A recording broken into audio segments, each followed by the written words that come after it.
Here I have Motorola Moto G10, and today I'm going to show you how to perform force restart operation on this device. So in case if your device is laggy and you're trying to do something about it but it doesn't respond to any of your screen doesn't respond for your touches, buttons that don't respond, so what can you do about it?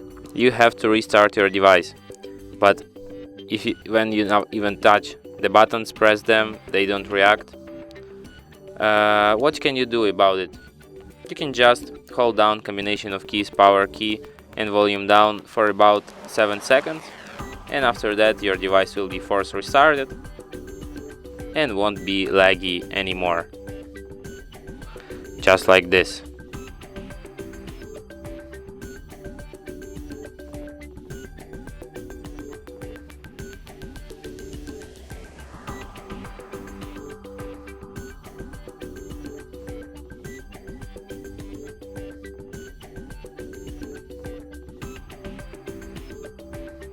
Oh, it's restarting.